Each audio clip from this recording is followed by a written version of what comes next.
They replaced me. The woman who built the system that won them a $2.3 billion defense deal. With the CEO's girlfriend. She smiled as she took my seat, not knowing I had left behind something that would bring the entire company to its knees. This is also the reason why I am here and about to tell you my story about how I changed everything. My name is Lena Carver. I am 38 years old, born and raised in Asheville, North Carolina, and for the last 7 years I have been the senior systems architect at Helion Dynamics, a defense technology contractor that most people have never heard of, but that quietly runs some of the most critical communication systems in the country. I am not the kind of person who seeks the spotlight. I have always believed that the best work is the kind that speaks for itself. My work had spoken louder than I ever could. That I had designed and built AegisNet, an encrypted communications platform so secure, it had become the backbone of a $2.3 billion federal defense contract. For years, I had poured my time, my expertise, and frankly, pieces of my soul into it. That system was my legacy. Or at least, I thought it was. If you had asked me a year ago what betrayal felt like, I would have given you the technical definition from a psychology journal. Now, I can tell you what it feels like in the body.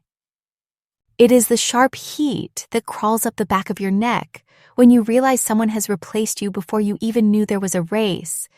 It is the hollowness in your chest when the ground shifts under your feet without warning. It is the sound of your own heartbeat drowning out the words that are being spoken to you, because the reality behind them feels too absurd to be true. The day it happened, the sky over Raleigh was a dull sheet of gray, and the rain tapped against the glass walls of the Helion Dynamics executive floor like a slow, mocking metronome. I was summoned to the CEO's office without explanation. That in itself was unusual. Victor Hale, 52 years old and sharp as a blade when it came to business, rarely called me up unless there was a crisis to solve or a deal to seal. I stepped into his office, and everything about his posture told me that this was not a conversation I would walk away from unchanged. His desk was perfectly organized, as always, but his gaze was cold, distant, already focused on some imagined future where I was no longer part of the equation. He said my name in that clipped, managerial way that strips it of familiarity. "Lena," he began, "we are moving in a new direction." The words landed like stones in my stomach. Before I could even respond, the glass door behind me opened, and in walked Sienna Marlowe. 29 years old. No technical background, no clearance. Former lifestyle influencer whose career had been built on curated images and sponsored content, not lines of code or classified encryption protocols. And, most importantly, Victor's new girlfriend. She moved into the room like she already owned it, her perfume a soft floral note that seemed almost too sweet for this moment. Without meeting my eyes, she smiled, a practiced, effortless smile, and said, "I will be taking over your role." I remember gripping the leather arm of the chair in front of me, feeling the texture under my fingertips just to keep from shaking. I could hear the rain harder now, or maybe it was the sound of my own pulse filling my ears. My mind flashed to every late night I had spent testing code, every crisis call I had answered at 3 a.m, every decision I had made that had kept AegisNet secure when it could have failed. And now, I was being handed over like an expired file to someone who did not even understand what she was inheriting. I did not argue. Not then. There is a point where words lose their power, where silence becomes the sharper weapon. I knew enough about the politics of corporate leadership to understand that whatever story Victor and Sienna had already decided to tell about me was the one that would circulate in whispered conversations and closed-door meetings. In that moment, speaking up would not save my position. It would only feed their narrative.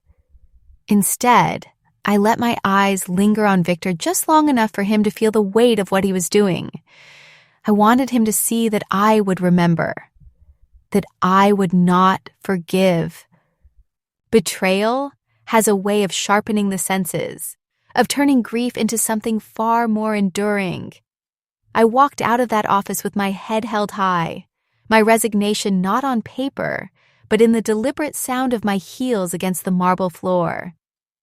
And on the way back to my office, I told myself something I had never said before. I will not let this be the end of my story. If they believed they could take what I built and use it without me, they had underestimated me in ways that would cost them more than they could imagine. At the time, I did not know exactly how or when that cost would come due. I only knew that when it did, I would be the one sending the bill. When I returned to my office, the air felt heavier than it had an hour ago, as if the walls themselves knew I was no longer welcome. The nameplate on my door looked almost foreign, like it already belonged to someone else. I closed the door behind me and stood still for a moment, letting the quiet settle around me. My desk was still littered with last week's notes, a half-empty coffee mug, and the project schematics I had been working on just that morning. They looked like the artifacts of a different life. I opened the bottom drawer, pulled out a small cardboard box, and began to fill it with the fragments of my time here. Photos, notebooks, the glass paperweight my sister had given me when I first got the job. I was careful with each item, not because I was feeling sentimental, but because I refused to let my departure look like a scramble. They could take my position, but they would not take my dignity. The soft sound of footsteps in the hallway made me glance toward the door. A moment later, Daniel Reed appeared in the doorway. He was 41, head of IT security, a man with an unshakable calm that made him invaluable in a crisis. He had been my ally in countless high-pressure situations, and the look in his eyes told me that he knew exactly what had just happened upstairs. Without a word, he stepped into my office and closed the door behind him. Then he reached into his pocket and placed a small black key fob on my desk. "For your own files," he said quietly. His voice carried a gravity that made me pause. I picked up the fob, feeling its weight in my palm. Daniel held my gaze for a moment longer, then added, "Use it if you need to. You will know when." He did not wait for me to respond. He just turned and left, his footsteps fading down the hall. I tucked the fob into my bag without thinking too hard about what it might open. Right now, I was more focused on walking out of here without showing a crack in my armor. But the day had other plans for me. As I made my way to the elevator, I passed through the dimly lit parking garage. That was where I heard a voice behind me. "Lena!" It was hesitant, almost apologetic. I turned to see Nora Kim, one of the junior developers on my team. She was 26, quiet, and sharp. One of those people who learn twice as fast as anyone else in the room. Her dark hair was pulled into a messy bun, and she was wringing her hands in front of her as if she had been working up the courage to speak. "I am sorry," she said quickly. "I should not get involved, but I saw something. 2 days ago, Sienna was in the restricted server room. She did not have clearance, but she was in there for almost an hour, and she left with a hard drive." My breath caught for a moment. I kept my expression still, but my mind was already racing. Nora glanced around the empty garage as if expecting someone to be watching us, then lowered her voice even further. "I think she was copying something. I just thought you should know." I thanked her quietly and assured her I would handle it. She gave me a small, nervous nod before walking toward her car, her shoulders tense. I stood there for a moment, staring at the gray concrete floor beneath my feet. Daniel's cryptic gift. Nora's warning. Sienna in the server room without clearance. These were not disconnected events. Something was already moving beneath the surface, and I had just been pushed out of the way so it could happen without me standing in the path. And by the time I drove out of that garage, the rain had eased to a mist, but the clouds still hung low and heavy. The city lights blurred against the wet windshield, and I felt the first flicker of something that was not anger or grief, but something colder, sharper. Resolve. They had taken the title from my door, but the knowledge in my head, the systems I had built, the safeguards only I knew about, those were still mine. And if I was going to be erased from the company I had helped build, I would make certain I left behind more than just an empty office. That night, I could not sleep. The ceiling of my apartment seemed to loom closer with every passing minute, my mind running through every possible reason Sienna would have been in that secure server room. People like her did not linger around racks of encrypted servers out of curiosity. She was after something, and I had the gnawing suspicion I already knew what it was. By 2 a.m, I gave up on the idea of rest. I made coffee, sat at my kitchen table, and placed Daniel's black key fob in front of me. The small metal edge caught the light from the lamp, and for the first time since he had handed it to me, I felt the faintest pull of anticipation. I slid my laptop toward me, connected the fob, and waited. A single prompt appeared on my screen, asking for an access code. I typed in the private string of characters I had created years ago. Something no one else at Helion Dynamics even knew existed. The system accepted it immediately, and a restricted console window bloomed open. I was inside AegisNet's deepest layers. These were not the files the company archived for the government or the public interface the engineers maintained. This was my personal domain, the place where I kept the one safeguard no executive had ever asked me to build, but that I had installed anyway: the integrity lock. Months ago, after an attempted breach from an unknown foreign IP, I had decided that trusting corporate leadership with sole control of AegisNet was too risky. So I built a sublayer within the core code, invisible to standard diagnostics, that required a unique passphrase and my palm scan every 100 days. Without that authentication, the lock would engage automatically, freezing sensitive channels and rendering key systems inoperable until I reactivated them. I had never told Victor about it.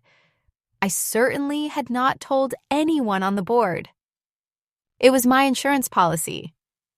One that, until tonight, I had almost forgotten about. I navigated to the activity logs. My stomach tightened as I saw a series of failed firmware update attempts within the last 48 hours. The source of those attempts was listed under Sienna's provisional account. She had not only tried to push new code into AegisNet's kernel, she had done it without the necessary clearance protocols, and the lock had stopped her cold. I leaned back in my chair, letting that fact settle in. She had no idea why her update had failed. To her, it must have looked like a simple technical glitch, but to me, it was confirmation that my insurance policy was already earning its keep. For several minutes, I just sat there, staring at the code on my screen. The rain outside had started again, soft and persistent, a quiet backdrop to the storm gathering in my mind. I knew from experience that people like Sienna were not patient. If she had tried once and failed, she would try again, maybe through someone else, maybe through a more aggressive method. But she was playing in my domain now, and the rules here were mine to set. I ran a diagnostic on the lock and confirmed that the countdown to the next authentication was already ticking. Less than 6 days remained.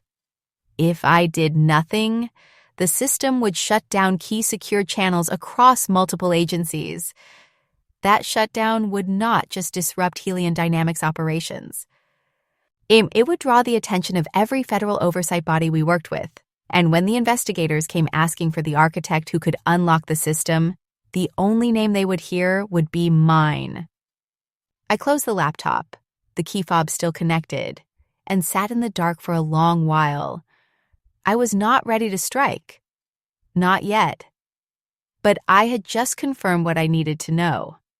I still had the power to decide what happened to AegisNet. And in a world where control meant survival, that power was more valuable than any title they could strip from me. By morning, my decision was made. If Sienna had the audacity to tamper with AegisNet's core without understanding the danger, then I needed to know exactly who I was dealing with. I did not trust company records. They were curated for optics, not truth. So I turned to someone I had trusted long before Helion Dynamics ever entered my life. His name was Elliot Vargas, 45 years old, a senior investigator with the Federal Cyber Defense Bureau. I had met him a decade ago when a small contractor I was working with had been flagged in a routine cyber audit. Back then, he had been blunt, meticulous, and uninterested in politics. Those were qualities I could still rely on. I called his personal line, the one we had exchanged years ago for professional emergencies. The moment he answered, I could tell from his tone he was already wondering why I was calling. Lena Carver. "This is a surprise," he said, his voice steady, measured. "What kind of trouble are you in?" I gave him the short version. How I had been replaced without warning, how Sienna Marlowe had been seen in the secure server room without clearance, and how she had attempted to push unauthorized firmware into a defense-critical system. I left out the integrity lock. That was still mine alone to know. There was a pause on his end, the kind where you can hear the faint click of someone's pen as they process what you have just told them. Sienna Marlowe, he repeated slowly, as if testing the name against a memory. Give me a few hours. I think we have crossed paths before. And then he hung up. I spent the rest of the morning pacing my apartment, my phone never leaving the kitchen counter. I told myself I was being cautious, but the truth was, I was impatient. I wanted confirmation that my instincts were right, that Sienna's arrival at Helion was more than just nepotism wrapped in expensive perfume. When Elliot finally called back, his voice carried that clipped precision I had heard only when something serious was in play. "You were right to call me," he said. Sienna was flagged in an industrial espionage probe 3 years ago.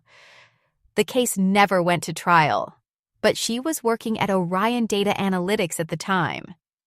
There were suspicions she was moving proprietary algorithms to a rival firm. The investigation was closed without resolution, but her name is still on file. I felt the air shift in the room. It was one thing to suspect she was dangerous. It was another to have confirmation from a federal investigator. Elliot lowered his voice. If she is anywhere near a live defense system, Lena, that is a problem. Send me whatever you have. I did not hesitate. I plugged in Daniel's key fob and extracted the activity logs showing Sienna's failed firmware attempts, the access timestamps, and the clearance discrepancies. I sent them directly to Elliot's secure server. When I was done, I sat back in my chair and stared at the send confirmation, like it was the first move in a long game of chess. The truth about Sienna was no longer mine alone. It was in the hands of someone who had the authority to dig deeper, someone who could connect threads I could not see. But I knew enough now to understand that she had not stumbled into my position by accident. She had been placed there. And whatever her reason was, it had nothing to do with keeping AegisNet safe. That meant I had less than 6 days to decide how far I was willing to go to protect the system, and how much damage I was prepared to let fall when the clock ran out. That night, I sat at my desk long after the city outside had gone quiet, the glow of my laptop casting a pale light across the room. When I logged back into the hidden console, the first thing I saw was the timer. 5 days, 17 hours, and 32 minutes. That was all that stood between AegisNet and a full-scale lockdown. My integrity lock was steady, unshakable, waiting for my passphrase and palm scan. Without them, every secure channel tied to the system would shut down in an instant. For the agencies depending on those channels, it would be more than an inconvenience. It would be a disruption felt in war rooms, field operations, and critical command centers. And it would all point back to one fact. Helion Dynamics no longer had its architect. I stared at the numbers as if I could slow them down by sheer will. The temptation to reset the clock crossed my mind, to keep the system running smoothly and quietly. But that would mean leaving Sienna exactly where she wanted to be, with the opportunity to keep pushing until she found a way in. And knowing her history now, I could not risk it. Every failed attempt she made was proof she was after something more than just a title. She was after control. I scrolled through the logs again, tracing her access points. The attempts had come from multiple terminals, not just one. That meant she had help. Someone inside the company willing to lend her their credentials or look the other way while she worked. The thought made my jaw tighten. I had once believed that Helion's walls were built on loyalty and shared purpose. Now I saw them for what they were. Glass. Fragile, transparent, and easy to shatter from the inside. A new entry appeared in the log while I was still watching. Another firmware update attempt, blocked by the lock, flagged under Sienna's ID. This one was only 20 minutes old. She was not slowing down. She was escalating. I could almost feel her frustration through the failed commands, the repeated pings against a wall she could not see but kept trying to break. I closed my eyes for a moment and took a slow breath, forcing myself to remember something my father had told me when I was a teenager fixing my first broken motherboard. Never show the system what you are afraid of losing. It will use it against you. I reopened the console and ran a full integrity check. Everything was still intact. The lock was holding, but the ticking clock had shifted in my mind from a passive safeguard to a loaded weapon.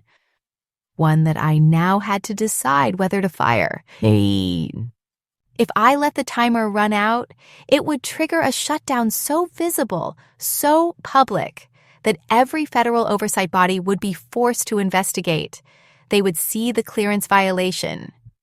They would see the forged updates. They would see exactly who had been tampering with their systems. And when they came looking for the one person who could undo the lock, the only name they would find would be mine. As I closed the laptop, the rain started again outside, soft but steady, the same rhythm that had been there the day this all began. It was a reminder that time was moving whether I acted or not. 5 days, 17 hours, and 32 minutes. The question was no longer if I would let the clock run out. The question was whether I would be ready for what came after. And 2 days later, the first sign of exposure arrived. Not from Sienna, not from Victor, but from the Department of Defense itself. I was sitting at my kitchen table, the timer now down to 3 days and counting, when my phone lit up with an email flagged urgent. The subject line read, Verification Request. Lead Architect Credentials for AegisNet. My pulse quickened as I opened it. It was a direct request from the Federal Security Verification Office, asking for confirmation that the current lead architect on record had the required clearance, certifications, and biometric registration to maintain control of the system. I knew instantly what had triggered it. Somewhere in the last 24 hours, the government had attempted to sync with AegisNet's credentials and hit a wall. That wall was me. Helion Dynamics could not answer this request without my biometric signature. and my signature was not a password they could guess or a code they could copy. It was embedded in the system's DNA, cross-referenced against encrypted files stored in a server only I knew how to access. Without it, they could not prove Sienna was qualified to be where she was. That was the beauty of building something yourself. You knew every seam, every stitch, every place where the threads would unravel if pulled by the wrong hands. It did not take long for me to hear about Sienna's next move. Daniel called me, his voice low but edged with something that sounded like satisfaction. "She tried to forge your credentials," he said. "Digital replication." And she had the formatting right, but the anti-forgery protocols you embedded flagged it in under 30 seconds. I could picture her in that moment, leaning over some junior engineer's shoulder, demanding to know why the system still refused her, her frustration growing with each failed attempt. She had probably never imagined that a signature could reject her like a living thing defending itself. The best part was that the protocol was designed to alert the Federal Security Verification Office when a forgery attempt was detected. That meant they now had a formal record of her trying to pass herself off as me. For someone with a past espionage file, even an unproven one, that was the kind of stain that did not wash out. The question was, how long before she realized she had triggered it? And when she did, what would she try next? I knew Victor would not take this quietly. A man like him thrived on control and losing it, even to a timer he could not see, would eat at him. By now, the pressure from the government would be building. Calls would be made. Meetings would be held. Fingers would be pointed. And all the while, that clock kept ticking down toward the moment when the lock would trigger, and their carefully constructed facade would crack wide open. Sitting there in the quiet of my apartment, I felt a strange calm settle over me. For the first time since this began, I was no longer reacting to them. They were reacting to me. Every choice they made was now in response to something I had set in motion long before they decided I was expendable. It was not the endgame yet, but I could see the pieces shifting on the board, and soon, very soon, the move they feared most would arrive without me lifting another finger. The morning the blackout came, I knew it before the timer hit 0. You could feel it in the air. The quiet before something irreversible. I woke early, made coffee, and sat at my laptop watching the numbers dwindle. 1 hour, 12 minutes, 30 seconds. Outside, the sun had not yet burned through the clouds, and the city was wrapped in that dim gray light that makes everything feel suspended in time. My fingers hovered over the keyboard, but I did not type. I was not here to stop it. I was here to witness it. When the countdown reached its final minute, I leaned back in my chair and let the hum of the refrigerator be the only sound in the apartment. At exactly 0, the console window blinked, and a single line of text appeared. Integrity lock engaged. Secure channel suspended. In that instant, encrypted defense communications across 3 federal agencies went dark, not degraded, not slowed, silent. The kind of silence that made phones ring and alarms trigger in secure operations centers hundreds of miles away. I pictured the reaction inside Helion Dynamics. Victor storming into the server control room, barking orders, demanding to know why the system had gone offline. Sienna standing beside him, pale and tense, insisting it was a glitch or a technical fault. Engineers scrambling through command lines they could not override, only to hit the wall I had built. And somewhere in the chaos, the phone call they feared most would come through. From the Department of Homeland Security, suspending all work under the AegisNet contract until the problem was resolved and verified by the original architect. My phone buzzed with an unknown number. I let it ring.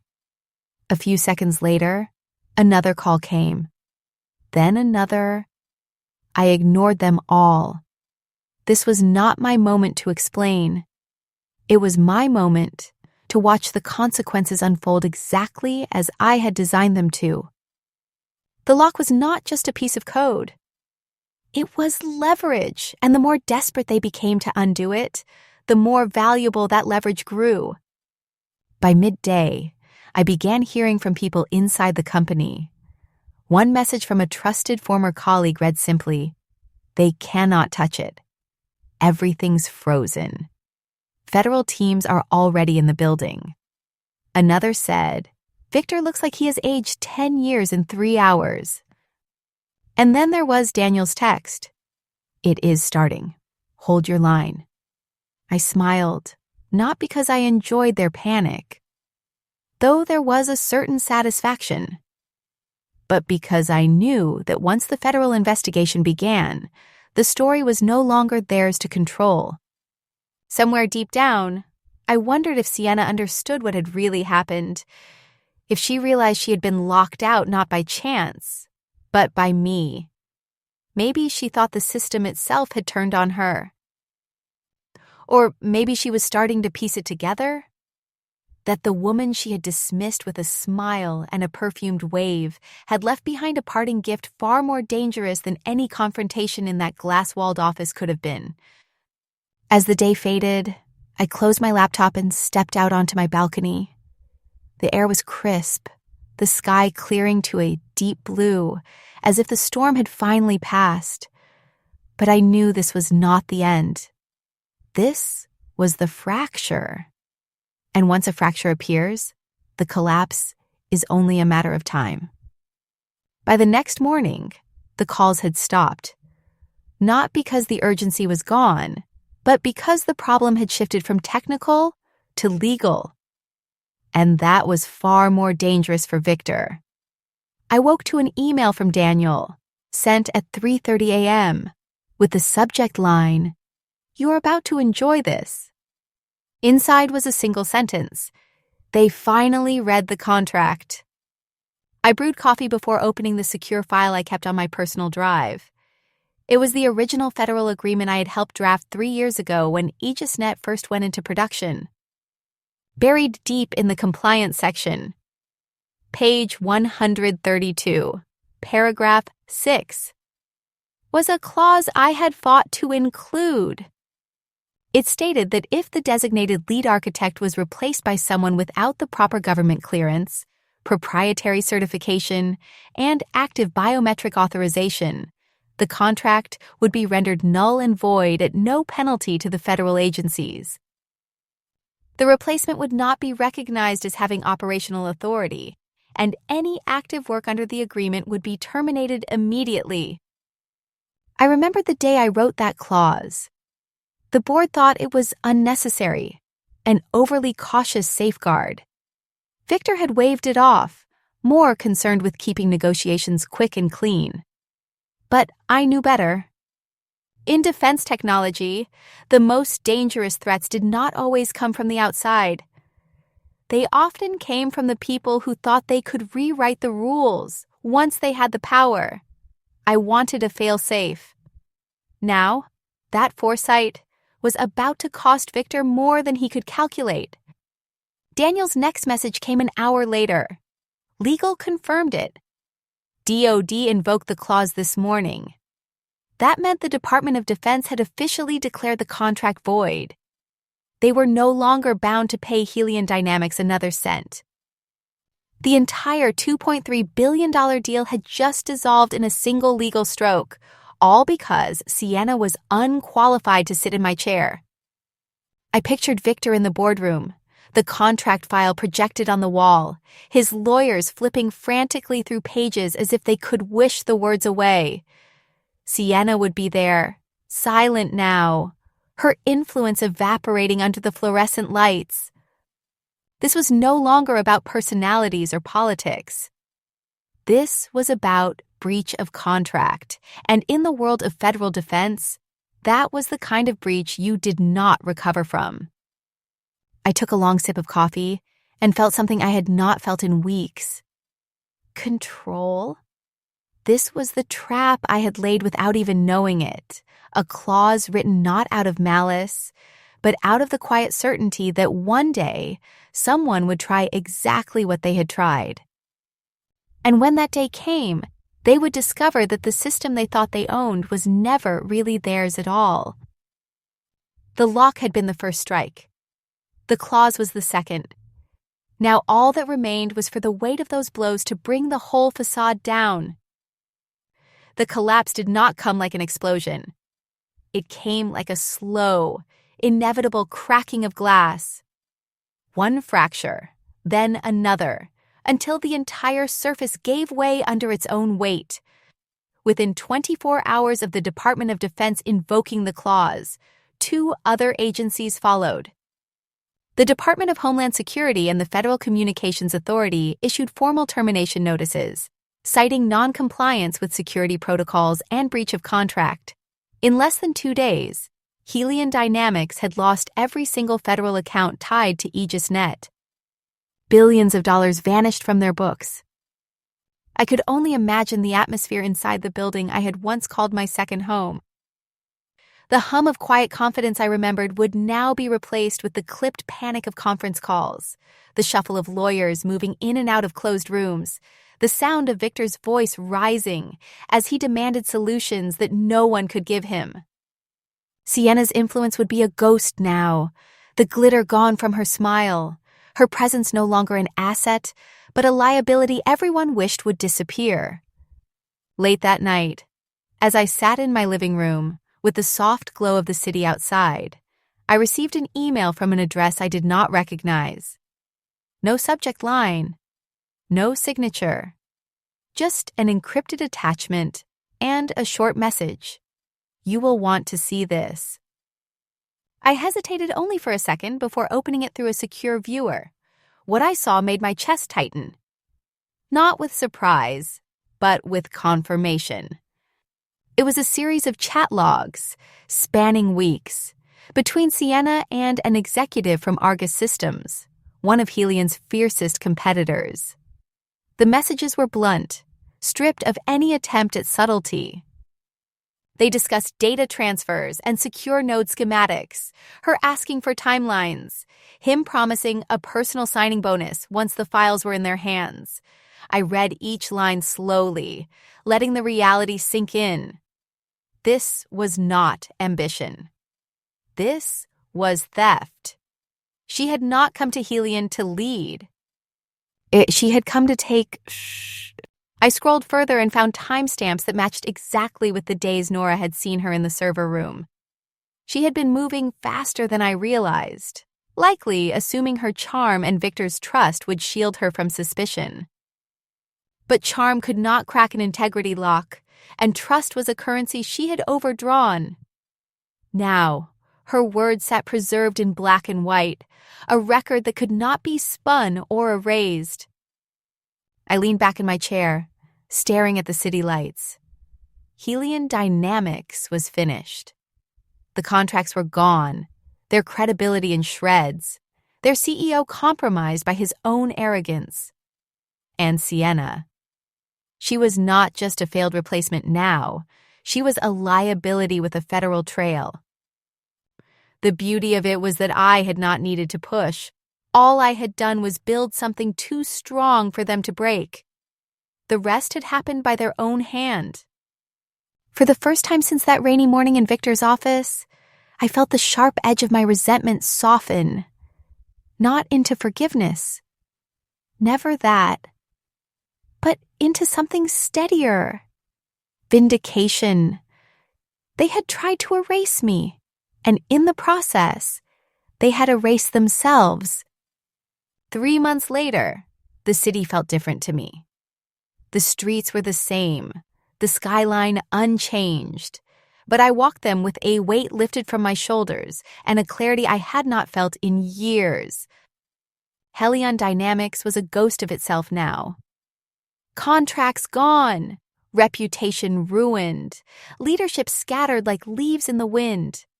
The news cycle had moved on, but inside the defense technology world, everyone knew exactly what had happened. And they knew my name. In those 3 months, I had not wasted a single day. I took the systems I had built, the lessons I had learned, and the network I had quietly nurtured for years, and I founded Carver Secure Technologies. No board to answer to, no politics to navigate, no glass-walled office where someone else could summon me like a pawn, just my own space, my own team, and my own rules. We worked out of a converted warehouse, nothing flashy, but it hummed with the sound of servers and the quiet focus of people who knew they were building something worth protecting. The turning point came on a crisp Monday morning when I received a call from the Department of Defense. The voice on the other end was one I recognized. A contract officer I had worked with for years. "Lena," he said, "we are awarding the AegisNet Successor Project to Carver Secure Technologies. You built it once, and you are the only one we trust to build it again." I sat there for a moment in silence, the reality settling over me. The contract was worth $2.5 billion, but the number was not what mattered most. It was the fact that they had chosen me, not just over Helion, but over every competitor in the field. The day we signed the agreement, I thought back to that rainy morning in Victor's office. The smug smile on Sienna's face, the quiet dismissal in Victor's tone, the way I had walked out without a single word of protest. I remembered gripping the arm of that chair, feeling the pulse in my ears, and thinking that they had taken everything from me. Now I understood the truth. They had only taken the title. The rest had always been mine. Standing in my new office, looking out over rows of equipment and the hum of my team working, I felt the kind of satisfaction that does not need applause. My revenge had not been loud. It had not been public. It had been patient, methodical, and absolute. They had tried to erase me, and in the end, I had built something they could never touch. If there is one thing I learned from all of this, it is that the quiet work you do, the safeguards you set, the integrity you hold, will outlast any betrayal. Power is not always in the position you hold. Sometimes it is in what you leave behind, waiting for the moment when the people who underestimated you finally realize just how badly they miscalculated. As for Helion dynamics, the last I heard, Victor was taking time away from the industry, and Sienna had disappeared entirely from the public eye. Maybe they will reinvent themselves somewhere else. Maybe they will not. Either way, it is no longer my concern. My focus is forward, on what I am building now, and on the knowledge that I came through this not just intact, but stronger, and that, in the end, is the sweetest revenge there is,